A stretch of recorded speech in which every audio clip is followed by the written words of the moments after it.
Graça e paz, irmãos. Amém. Parece que estão com frio. De manga longa só para ser solidário com vocês, mas não sei por quê. Amém. Nós estamos finalizando nesse mês o tema da nossa convenção, né? Que é missão que nos move da mesa de casa até os confins da terra. Eu acredito que se você está aqui é porque você foi alcançado pelo Evangelho. Ou alguém não está aqui nessa condição. Acredito que todos nós chegamos ao conhecimento do Senhor porque alguém foi movido do seu lar, foi movido do seu conforto, do seu lugar de segurança para ministrar a palavra para você. Então você é fruto desta missão.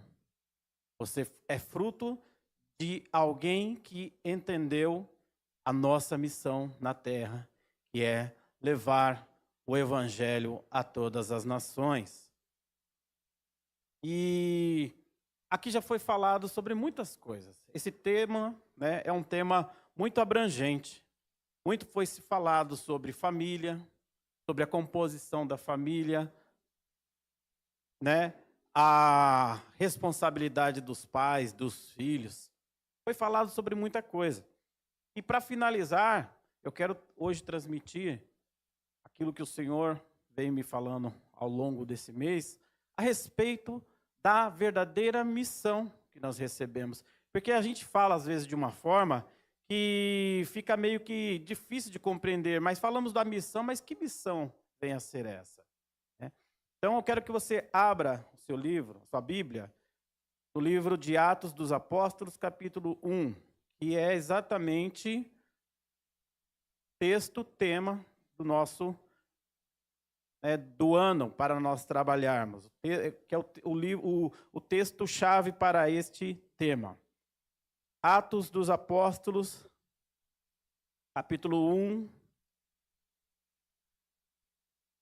versículo 8.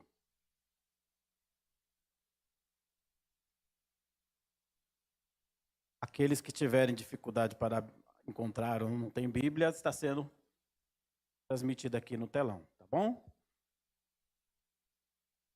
E diz assim: mas recebereis o poder do Espírito Santo, que há de vir sobre vós, e ser-me-eis testemunhas, tanto em Jerusalém, como em toda a Judéia e Samaria, até os confins da terra.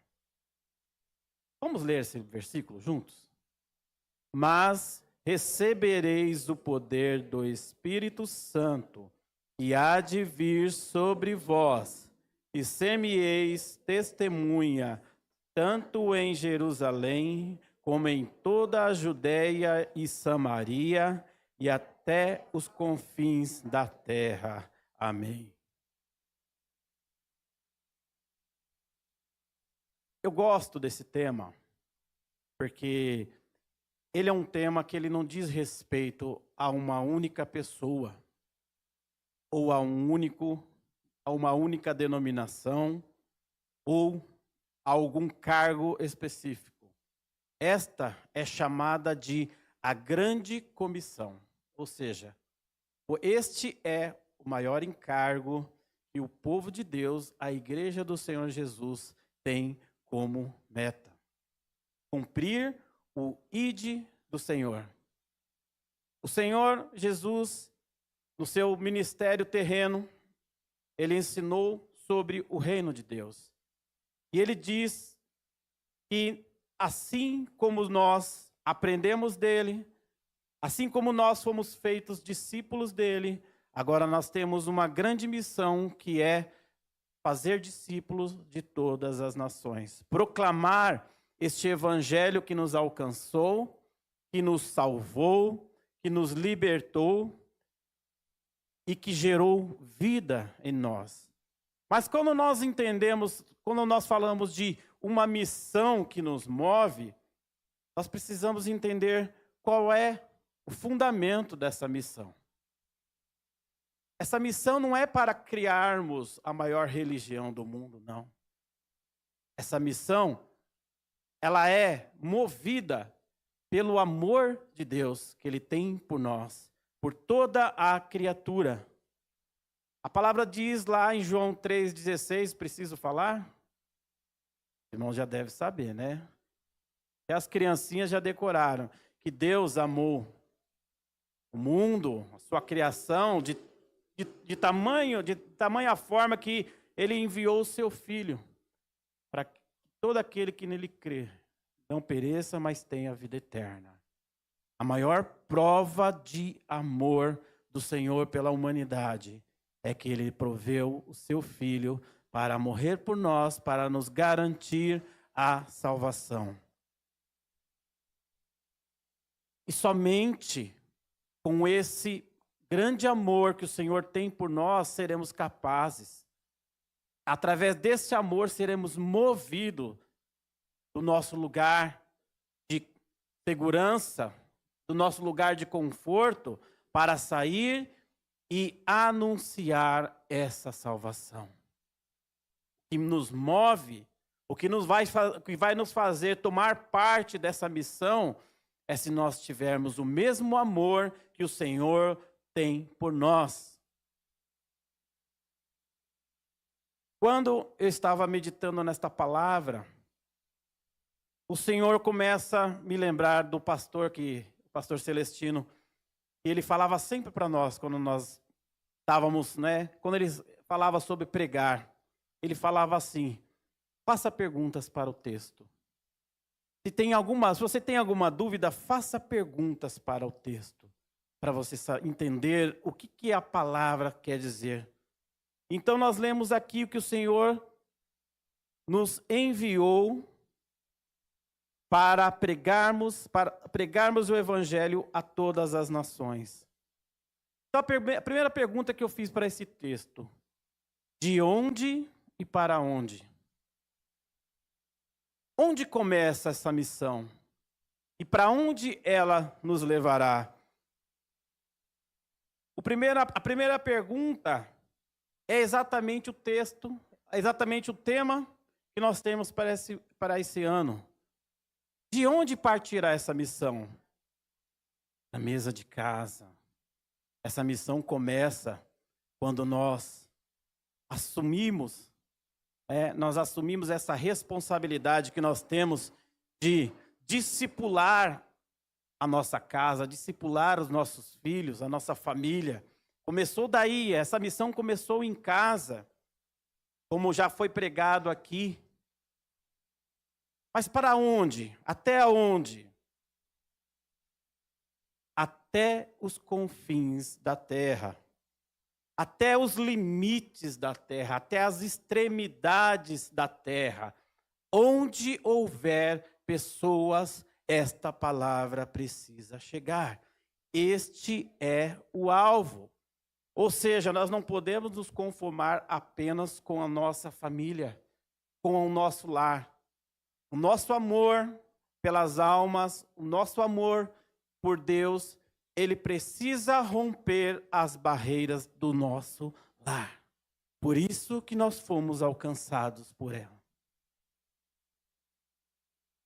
Mas o Senhor nos deu uma missão específica.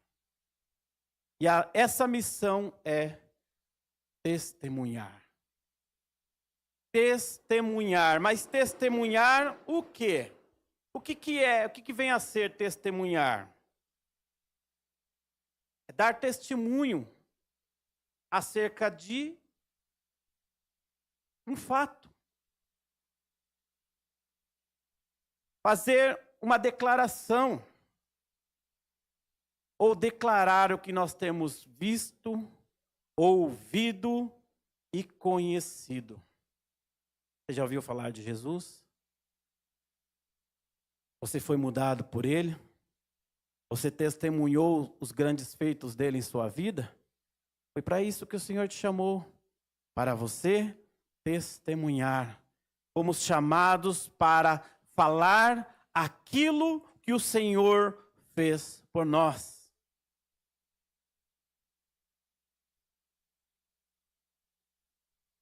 Precisamos, para isso, ter experiências com o Senhor. Precisamos conhecê-lo, porque não é possível você testemunhar de algo que você não tenha o conhecimento. Uma testemunha, por exemplo, em um processo, qualquer que seja, é uma pessoa que presenciou algo ou foi testemunha ocular de um fato, ou que tenha plenos conhecimentos para que possa elucidar um fato. Então nós ouvimos falar de Jesus, nós cremos na sua obra e nós estamos aptos a falar de Jesus para a humanidade. Por isso, para testemunhar é preciso ter pleno conhecimento da obra do Senhor Jesus. O Senhor nos deu uma missão, mas para esta missão nós não podemos ir e fazer de qualquer forma. É necessário nós termos pleno conhecimento da obra e da pessoa de Jesus. Não é de qualquer forma que nós vamos cumprir esta missão. Podemos estar cheio de boas intenções, podemos estar cheio de amor, mas se nós não estivermos capacitados para falar do amor de Jesus, para testemunhar aquilo que nós vimos, ouvimos e vivemos, como o nosso testemunho terá crédito? Como crerão na nossa palavra? Se nós falamos algo, mas realmente, verdadeiramente não vivemos como nós queremos ensinar. Eu já contei para vocês quando eu fui num médico uma vez, né? Várias vezes, né? Eu estava um pouquinho acima do peso e fui no médico. Preciso fazer um regime, sei lá o que eu vou fazer. E cheguei lá no médico. O médico olhou para mim e falou assim: qual que é o seu problema? Você está com pressão alta? O que foi? Eu falei: doutor, estou um pouquinho acima do peso, né? Preciso emagrecer. Aí ele pegou, me deu um catálogo. Ó, meu livro, toma isso aqui, uma receita. Só que eu olho para ele, o camarada está desse tamanho. Do jeito que eu peguei o seu panfleto, saí do consultório e joguei no lixo e fui embora. Sabe por quê? Porque se nem ele acredita no que ele escreveu, ele não pratica aquilo que ele escreveu. Ele era 2 vezes maior que eu. Não é gordofobia, tá? Porque eu assumo o jeito que eu sou. Mas eu fui lá procurando uma solução. Mas ele não me passou confiança. Sabe por quê? Porque ele não vivia aquilo que ele estava me prescrevendo. Ele não estava vivendo. Então aquilo não lhe dava autoridade. Eu não me senti seguro, não me senti motivado para seguir aquela rígida dieta das 2 colheres de arroz. Dá não. Se nem ele obedece, por que eu vou obedecer? Não é brincadeira não, moço. Então, a nossa palavra, só vai ter credibilidade se nós a vivermos. E é necessário, para que nós tomemos a responsabilidade desta missão, nós vivermos exatamente aquilo que a palavra do Senhor diz. Nós precisamos ter pleno conhecimento da pessoa e da obra de Jesus para falarmos dela. Porque as pessoas irão olhar para você e dizer: olha, tudo isso que você está dizendo, onde está na sua vida? Cadê? Você vive desse jeito? Você está vivendo o que a sua expressão corporal está dizendo ao contrário. Eu estou vendo você aí todo moído, todo intimidado. Cadê esse Deus que você fala que te dá vitória, que faz você mais do que vencedor? Verdade, irmãos. Mais do que palavras, nossas atitudes elas vão falar muito mais do que as palavras que saem da nossa boca. Por isso que nós precisamos estar convencidos convencidos do poder de Deus sobre as nossas vidas. A palavra do Senhor aqui, eu costumo pregar e dizer que toda promessa e bênção do Senhor, ela é condicional. Ah, mas e a graça? A graça do Senhor também está condicionada. Tudo vindo do Senhor há uma condição. Para sermos salvos, há a condição de crer no Filho de Deus. Para tudo, para todas as bênçãos do Senhor, há uma condição. E para que essa missão tenha sucesso, há algo imprescindível para nós e que muitas das vezes estamos falhando miseravelmente. Há algo de extrema importância que muitas das vezes nós não damos conta disso. Esta obra, esta missão, ela é uma missão que só pode ser executada através do Espírito Santo de Deus. É aí que temos falhado. É aí que muitas pessoas estão se decepcionando com os resultados daquilo que tem feito. Porque às vezes nós olhamos aqui e pensamos, olha, para pregar a palavra, para sair em missão, é necessário fazer um curso teológico, é necessário um seminário, é necessário fazer um curso na igreja, e nós pensamos que só isso é o suficiente. Mas não tem segredo nenhum, está bem evidente em Atos capítulo 8, mas recebereis o poder do Espírito Santo, que há de vir sobre vós. Depois disso, ser-me-eis testemunhas. Sem esse revestimento do poder do Espírito Santo, essa missão não tem como ser bem-sucedida. Não vai ser um curso de missões. Não vai ser um curso teológico que vai fazer você cumprir esta missão. Mas somente quando somente quando nós formos revestidos do poder de Deus, nós poderemos cumprir esta missão de levar a palavra do Senhor. Então, é uma condição para que nós venhamos cumprir o ID do Senhor. É ter o poder do Espírito Santo. Você pode ter chamado, você pode ter a convicção de que você nasceu para isso, de que você foi chamado para isso, mas enquanto você não receber essa virtude, você não poderá executar isso. Essa tarefa vai ser cada dia, cada vez mais adiada, enquanto você querer fazer pelas suas próprias qualificações ou pelas suas capacitações. Abra lá a sua Bíblia em Atos capítulo 6.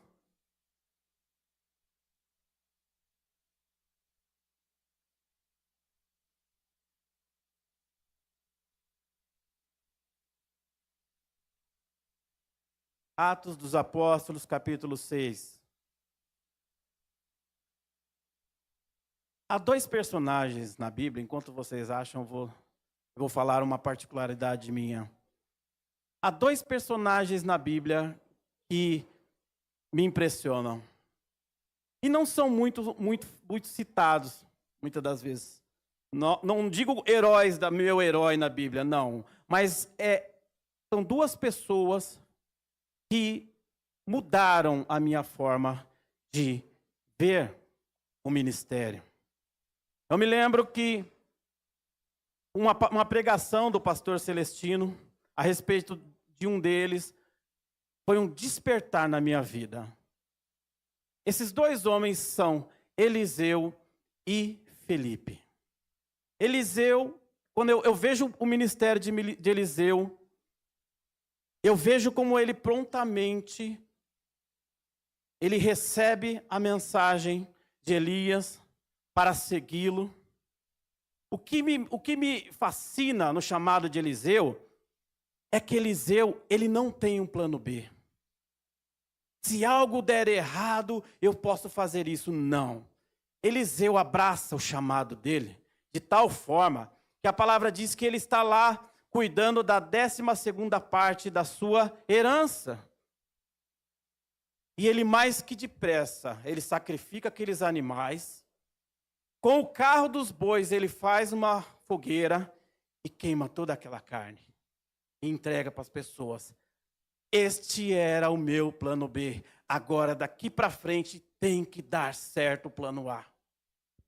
Quando nós encaramos a missão que o Senhor nos deu, nós temos que olhar para frente e entender que o plano B já não existe mais.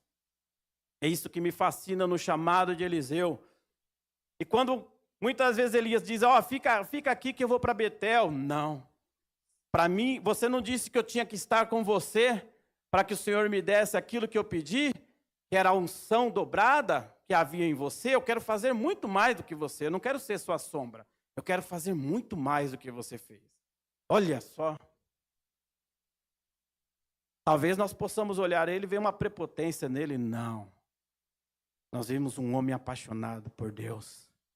Um homem que estava disposto a servir a Deus em qualquer circunstância. Ele fala, não. Eu tenho um objetivo. Que é ficar no seu lugar. Não fui eu que escolhi, foi Deus que me escolheu. Então esse é o meu objetivo daqui para frente. Aonde quer que você for, eu vou. E foi assim Eliseu. Então, quando Eliseu recebe esta missão de ser o sucessor de Elias, ele abraça aquela como a sua razão de vida. E ele queima a sua herança. Aquela era a herança dele. Ele queima a sua herança. E se coloca à disposição do Senhor. E é assim que o Senhor espera que nós façamos. É isso que o Senhor espera de nós. Que nós tenhamos este amor pela obra do Senhor, a ponto de nós deixarmos o nosso sonho, os nossos planos pessoais para fazer a vontade de Deus. E quando eu vejo esse segundo homem que eu falo na Bíblia, que é um exemplo para mim, que eu procuro olhar para a vida deste homem, é Filipe. Filipe é um diácono, ou seja, um servo, alguém que está servindo. Nós vemos lá no livro de Atos, capítulo 6, que estava havendo o quê? Uma disputa, um problema. Porque as viúvas dos gentios estavam sendo deixadas de lado nas obras assistenciais. E estava havendo o quê? Uma grande desavença entre gregos e hebreus, gregos e judeus. Então, aquilo estava tomando muito tempo dos apóstolos. Então, eles falaram, olha, não é bom que nós deixemos o ensino da palavra de Deus para nós ficarmos resolvendo essas questões. Então, vocês escolham aí 7 pessoas. Olha aqui no versículo 3. Escolhei, pois, irmãos, dentre vós 7 homens de boa reputação, cheios do Espírito Santo e de sabedoria, aos quais constituamos sobre esta necessidade. Mas nós perseveraremos na oração e no ministério da palavra. E este parecer contentou a toda a multidão e elegeram Estevão, homem cheio de fé e do Espírito Santo, e Filipe, e Prócoro, e Nicanor, Timão, Parmenas e Nicolau, prosélito de Antioquia, e os apresentaram ante os apóstolos, e estes, orando, lhes impuseram as mãos, e crescia a palavra de Deus, e em Jerusalém se multiplicava muito o número dos discípulos, e grande parte dos sacerdotes obedecia à fé. E Estevão, cheio de fé e de poder, fazia prodígios e grandes sinais entre o povo. Estes 7 homens foram separados para um trabalho que não era, de certa forma, não estava ligado ao ensino da palavra, ou aquilo que nós chamamos de ordem espiritual. Esses homens foram encarregados para fazer o trabalho social, a administração do templo e das obras sociais, porque era uma obrigação da igreja cuidar dos órfãos e das viúvas, e estava acontecendo um problema. Mas mesmo que não fosse um trabalho de ordem espiritual, era tido como uma exigência ser cheio do Espírito Santo e de sabedoria.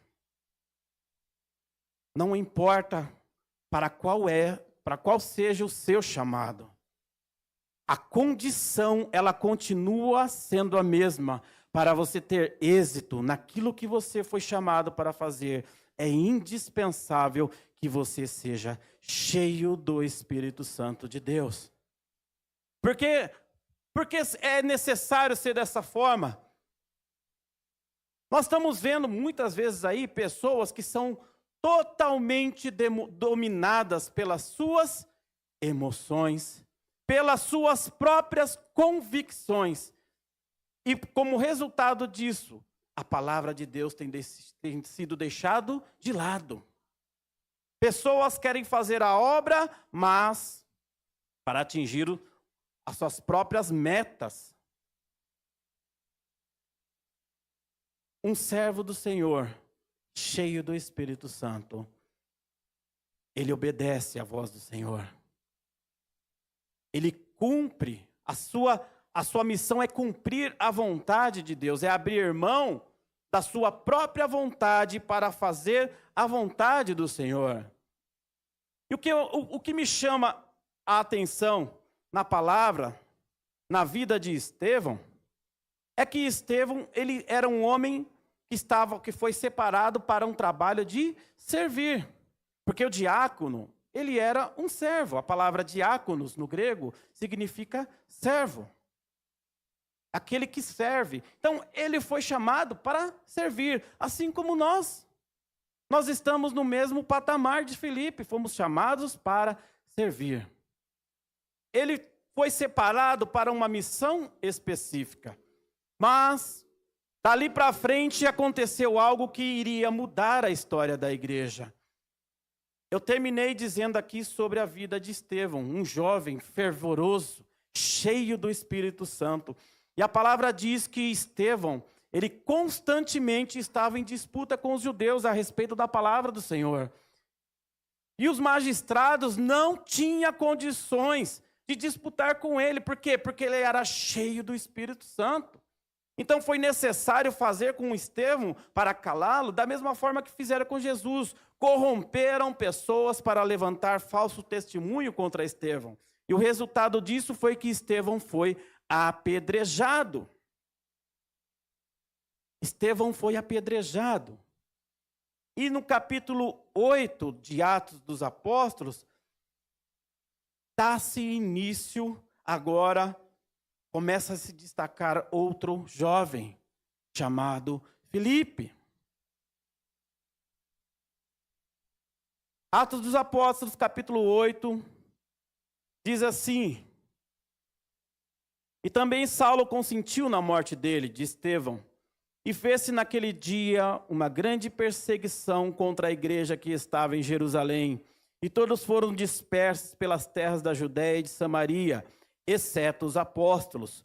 E uns homens piedosos foram enterrar Estevão, e fizeram sobre ele grande pranto.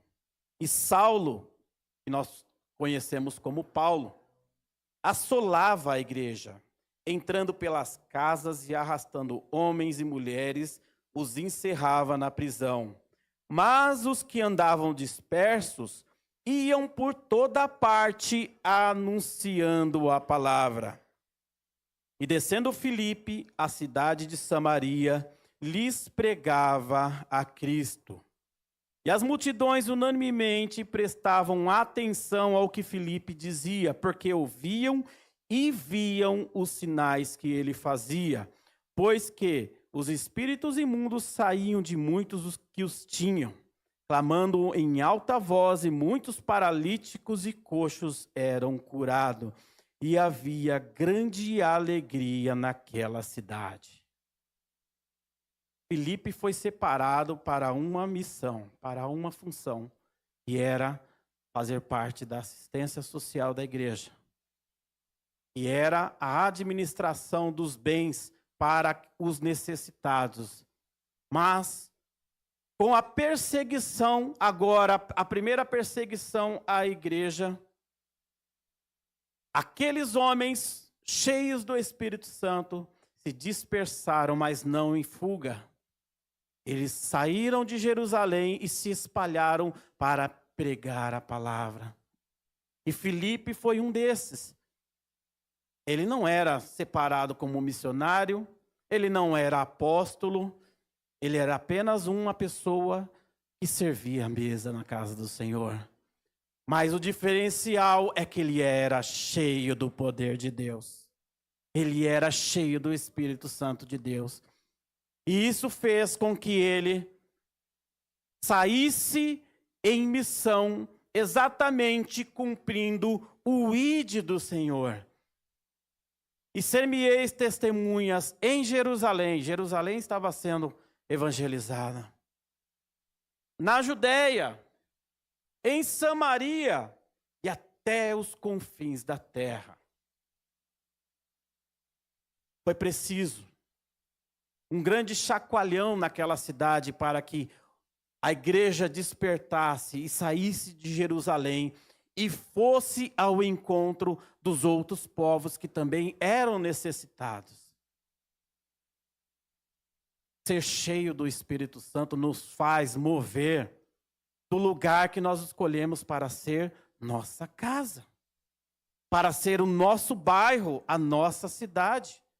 Por isso que é necessário ser cheio do Espírito Santo, você entender a necessidade do outro e se colocar à disposição do reino.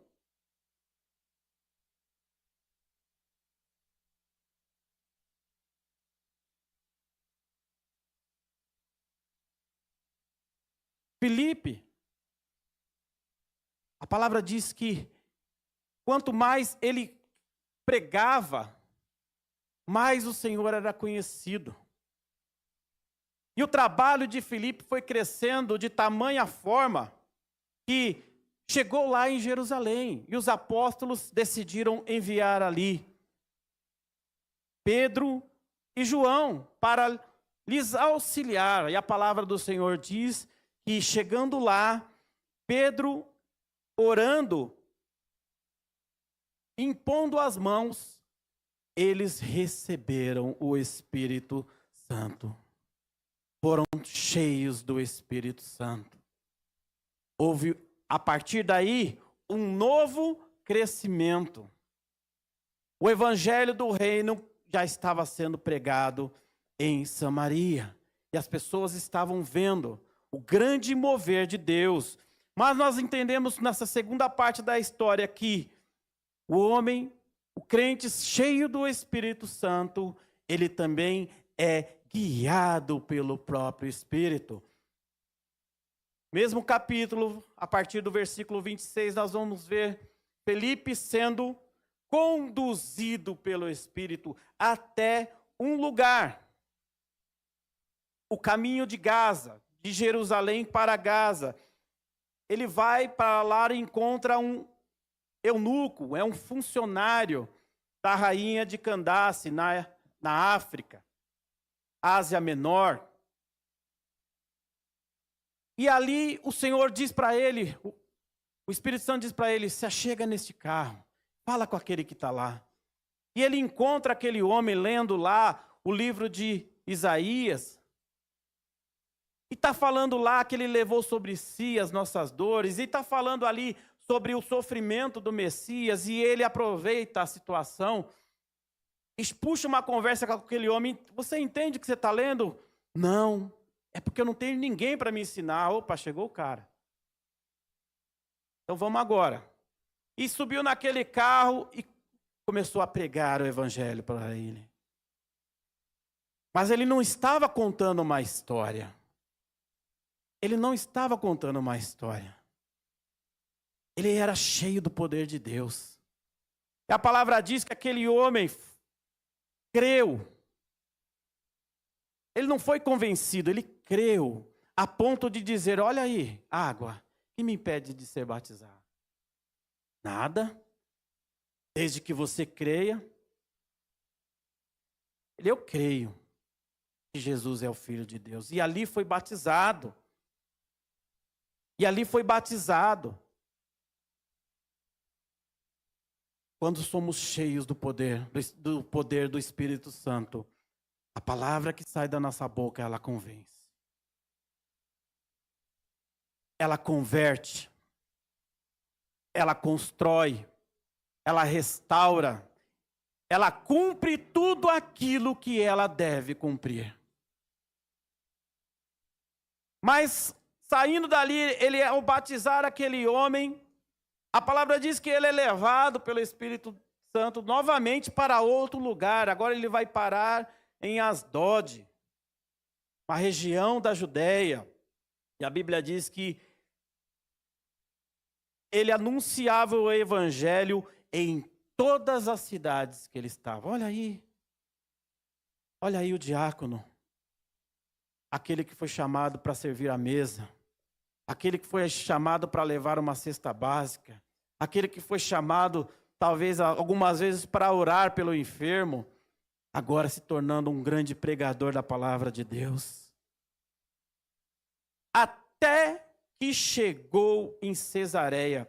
Quando eu vejo essa frase, esse termo, até que chegou, ele chegou no destino final, aonde Deus queria que ele se estabelecesse. Muitas vezes, nós temos um alvo para nós. Eu quero chegar até tal lugar. Mas os planos de Deus, muitas das vezes, não batem com os nossos. É aí que está a diferença do servo de Deus, que é cheio do Espírito Santo. Ele pode andar de cidade em cidade, fazendo a vontade de Deus. Só quando ele chega no lugar determinado por Deus, ele terá descanso. É só quando ele chega no lugar exato que Deus quer que ele esteja, é que ele terá descanso.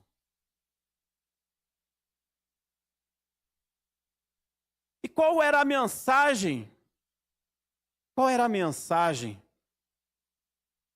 que era para ser pregada? A mensagem era o reino de Deus. Lucas, Evangelho de Lucas, capítulo 24.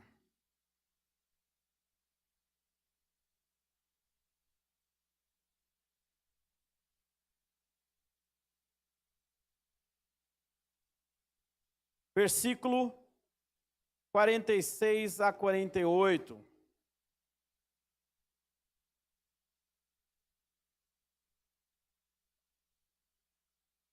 Diz assim, e disse-lhes, assim está escrito, Jesus disse, assim convia que o Cristo padecesse e ao terceiro dia ressuscitasse dentre os mortos, e em seu nome se pregasse o arrependimento e a remissão dos pecados em todas as nações, começando por Jerusalém, e destas coisas sois vós testemunhas.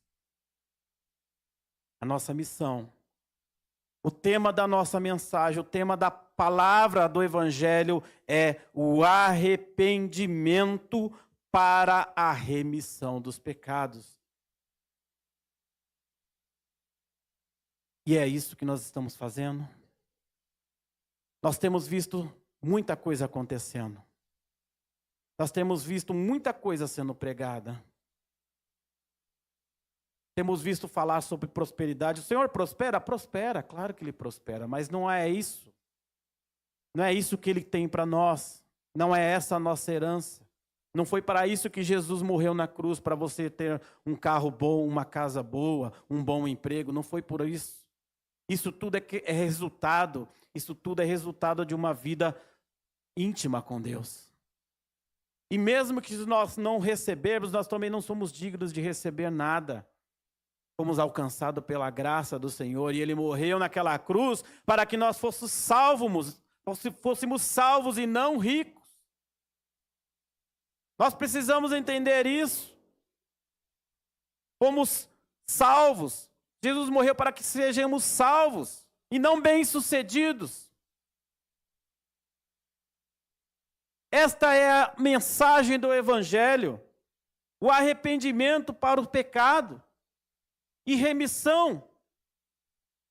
O que é a remissão? O que Jesus virá buscar o seu povo, a quem ele adquiriu através da sua morte, através do derramamento do teu sangue.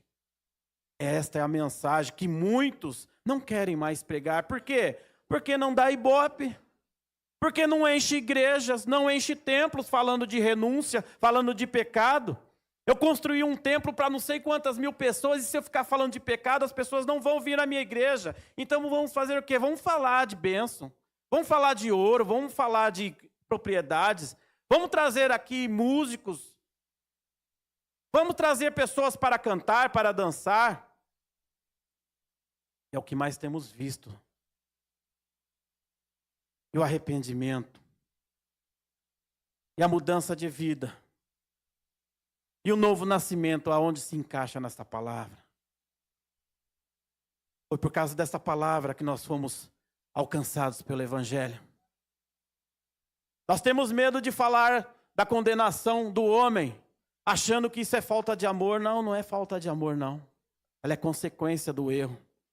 Ela é consequência por rejeitarmos o perdão de Deus. E a consequência dessa escolha, ela também precisa ser ensinada. Eu ouvi outro dia um pastor dizendo: o homem não vai para o inferno porque pecou, porque todos pecamos. O homem vai para o inferno porque rejeitou a graça de Deus, rejeitou o perdão para a sua vida. E essa é uma verdade. O Senhor Jesus, ele veio, morreu por nós para oferecer o perdão de Deus, a reconciliação com o Pai, para restaurar em nós a sua imagem e semelhança. Essa é a missão do Evangelho. Mateus capítulo 10, versículos 7 e 8.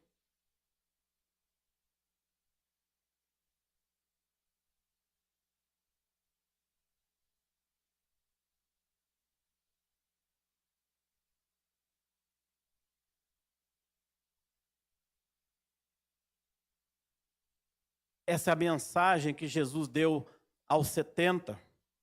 Quando você olha em Mateus, aqui vai falar sobre os 12 apóstolos. Mas quando você olha em Lucas, capítulo 6, vai falar dos 70. Lucas dizendo assim que ele enviou outros. Outros o quê? Outros discípulos. Além dos 12 apóstolos. Foram no total de 70 discípulos. E lhes deu uma tarefa. Versículo 7. E indo, pregai, dizendo: é chegado o reino dos céus. Curai os enfermos, limpai os leprosos, ressuscitai os mortos, expulsai os demônios. De graça recebestes, de graça dai. Prega o reino. Prega a justiça de Deus. Prega o arrependimento para a remissão dos pecados.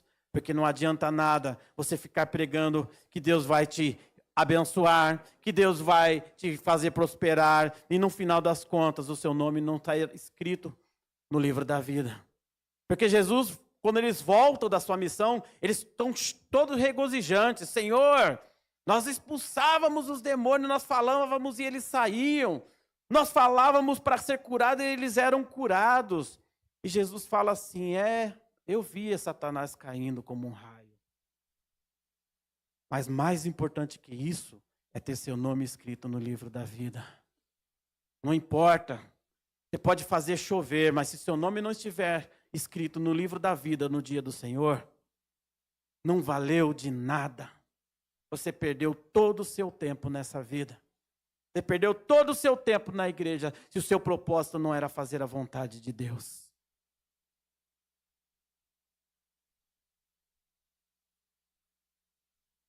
o Senhor deu orientações também para os seus discípulos. Versículo 9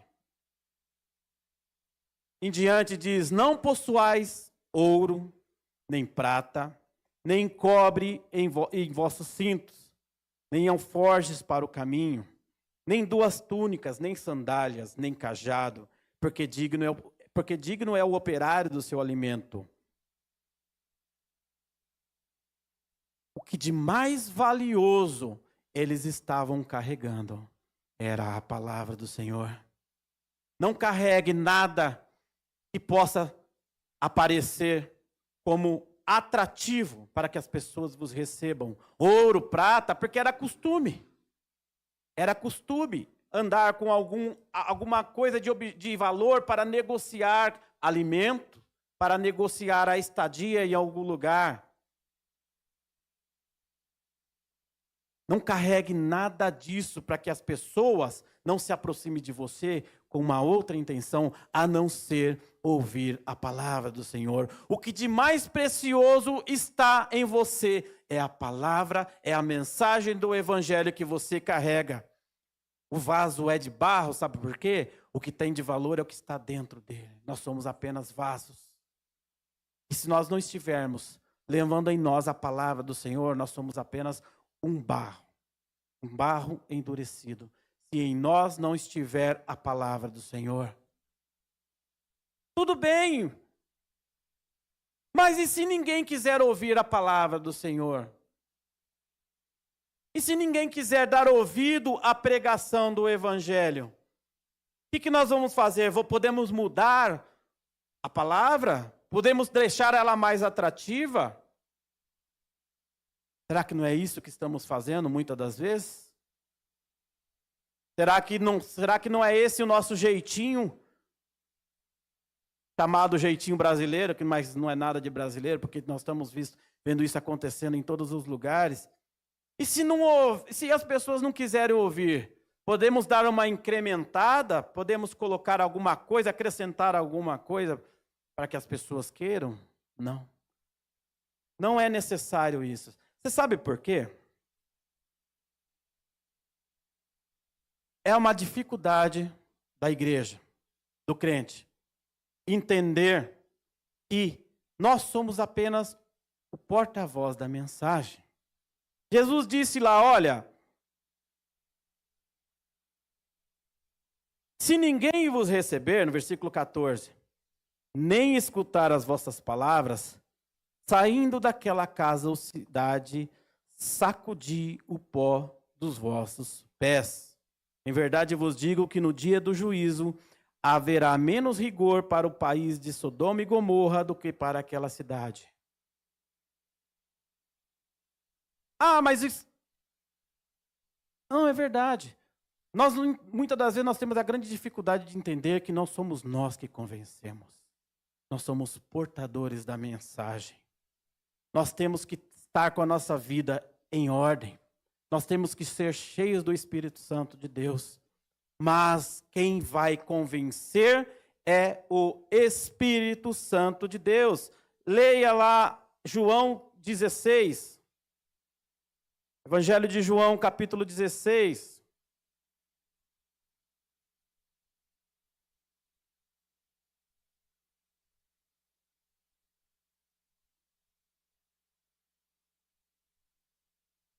Todavia digo-vos a verdade, que vos convém que eu vá. Porque se eu não for, o Consolador não virá a vós. Mas quando eu for, vô-lo enviarei. E quando ele vier, convencerá o mundo do pecado, da justiça e do juízo. Muitas pessoas estão decepcionadas consigo mesmo, estão decepcionadas com o Evangelho ou com a igreja, porque esperam que todas as pessoas para quem ela prega e falar de Jesus, as pessoas irão ouvir e receber. E quando isso não acontece, se tornam pessoas frustradas. Eu preguei a vida toda para meu marido, para minha esposa, e no final ele não recebeu a Jesus, e eu tomo isso como um fracasso pessoal. Esquecemos que a decisão não é nossa. A salvação ela é individual. A nossa única participação na salvação é receber ou não. Outro dia eu vi uma pessoa pregando, uma mulher pregando e falando que, chorando, ela falou que uma vez orando e chorando, falando a Deus, Senhor, quanto eu pedi para o Senhor salvar o meu marido e ele se foi e o Senhor não salvou. E Deus respondeu na oração, filha, quantas vezes eu quis salvar o seu marido? Quantos eu usei para salvá-lo, mas ele não me quis. Ele não me quis. Nós precisamos entender que nós somos apenas o canal de comunicação, mas esse canal precisa estar limpo. Esse canal precisa estar regulado. Ele precisa estar nítido para que as pessoas ouçam a mensagem através deles. A partir do momento que nós entregarmos a mensagem da salvação, se as pessoas não receberam, nós não podemos nos fazer culpados. O Senhor Jesus disse aqui, olha, sacode o pé das suas sandálias e deixa lá. Não quer? Não quer? Olha, vai haver menos rigor para Sodoma e Gomorra que não ouviu esta palavra. A responsabilidade já não é mais nossa. Mas não significa que nós não temos nenhuma responsabilidade em viver o Evangelho. Nós temos que ser exemplos, como eu disse. O nosso testemunho deve evidenciar a forma que nós estamos vivendo. Se as pessoas não verem Cristo em nós, as nossas palavras serão vazias. A nossa maior responsabilidade é viver como o Senhor Jesus nos ensinou. O demais, Ele fará. Ele fará. Quando nós falamos aqui no tema da mesa de casa até os confins da terra, muitos têm estremecido diante desta palavra, porque acreditam que se você entrar nesta missão, você vai perder sua família. Alguns têm até entendido errado que é necessário abrir mão da família, abrir mão dos seus filhos, da esposa, do marido para pregar a palavra. Não, não é disso. Não é isso que a palavra está dizendo. A missão, ela nos faz sair do conforto do nosso lar e ir às nações que necessitam. Jesus não está dizendo para abandonarmos a nossa família, não, mas que nós temos que discipular a nossa família até que eles abracem a mesma causa que nós. Até que eles também sejam convencidos a ir por amor à obra do Senhor, por amor das pessoas. Como prova disso, lá em Atos capítulo 21, quando Paulo está com Silas voltando de uma das suas viagens missionárias, ele vai encontrar quem? Atos capítulo 21.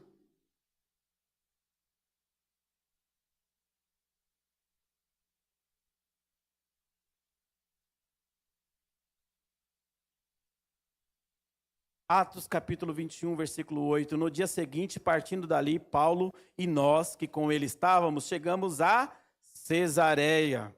E entrando em casa de Filipe, o evangelista, já não era mais o diácono, agora é Filipe o evangelista, porque ele tomou para si a responsabilidade de levar o evangelho.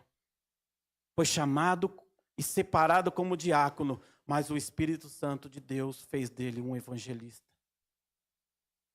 Ah, mas ele perdeu a sua casa, ele perdeu sua família para isso? Não. Chegando em Cesareia, entrando em casa de Filipe, o evangelista, que era um dos 7, ficamos com ele. E tinha este 4 filhas donzelas que profetizavam. Aqui o termo donzelas é porque elas eram moças solteiras. Agora Filipe, além de evangelista, a sua família também estava na obra do Senhor. As suas filhas profetizavam. Profetizar aqui, muitas das vezes, não é falar algo que vai acontecer, mas é ministrar a palavra do Senhor. Olha o resultado da escolha de Filipe. Filipe foi cheio do Espírito Santo. Ele levou a palavra do reino. Ele fez a obra que o Senhor nos chamou para fazer. pregar a salvação, curar os leprosos, os enfermos, expulsar os espíritos malignos, limpar os leprosos, anunciar o reino. Até que ele chegou no lugar que o Senhor queria que ele estivesse, em Cesareia. E ali ele está com a sua família agora louvando ao Senhor, servindo ao Senhor. Talvez você esteja falando para você, eu não tenho esse chamado missionário. Eu não fui chamado para sair às nações evangelizando. Eu não tenho essa convicção para orar pelas pessoas para serem curadas. Mas a palavra diz que é o Espírito Santo que nos escolhe, nos capacita para algo específico. Você pode não ter o chamado de evangelismo, mas talvez você tenha o chamado para ensinar. Você tenha fé para orar pelos enfermos e serem curados. A igreja do Senhor, ela foi chamada num todo. A palavra diz que nós somos partes de um corpo. E quando nos unimos, quando estamos reunidos, nós formamos um corpo. Não importa. Talvez você pense assim, olha, eu não tenho importância na obra do Senhor. Tem. O Senhor te escolheu e o mesmo Espírito é que capacita. Talvez você não tenha chamado para ser um pastor, mas você tem um chamado para ser um intercessor. E isso é importante. Interceder por aqueles que são enviados. O Senhor também te chama para ser um patrocinador daqueles que serão enviados. O Senhor te chama para ser um intercessor por aqueles que estão enfermos, ou mesmo para fazer a obra social que é necessária, mas você faz parte. Você faz parte, você também precisa atender esse chamado. Fomos chamados por uma missão, de alcançarmos as almas para o Senhor. Talvez você esteja perguntando, Senhor, e o meu filho, minha esposa, meu marido, eles ainda não foram alcançados, mas creia, saiba que o Senhor está trabalhando para que eles sejam. Faça parte dessa missão. Se você não decidiu ainda em servir a Jesus, receba o Senhor Jesus nessa noite como seu Salvador. O Senhor está te dando esta oportunidade de fazer parte do corpo de Cristo, de assumir essa responsabilidade, de demonstrar o amor de Deus, mostrar para esse povo que nós não servimos a um Deus carrasco como as pessoas pensam que nós servimos. As pessoas muitas vezes olham para nós e vejam apenas um monte de proibições. Ah, aquele povo aprisionado pela sua religião. Não, nós não temos uma religião. Nós temos um Salvador que nos ensina a viver de forma a agradar a Deus. De forma que eu não preciso ficar cobrando meu irmão. Eu não preciso ficar cobrando ninguém. Porque a palavra do Senhor, ela vai nos moldando a servirmos a Deus fielmente, como Felipe serviu. Sem mandar, sem ser mandado, levado pelo Espírito Santo, guiado com as suas emoções e vontade dominadas pelo Espírito Santo. Ele cumpriu o ídolo do Senhor. Amém? Esta mensagem que o Senhor trouxe para nós nessa noite, reflita sobre ela. Você tem importância na obra do Senhor. Busque a Deus. Busque saber qual é o que o Senhor quer para a sua vida. Qual o propósito do Senhor para a sua vida. Amém?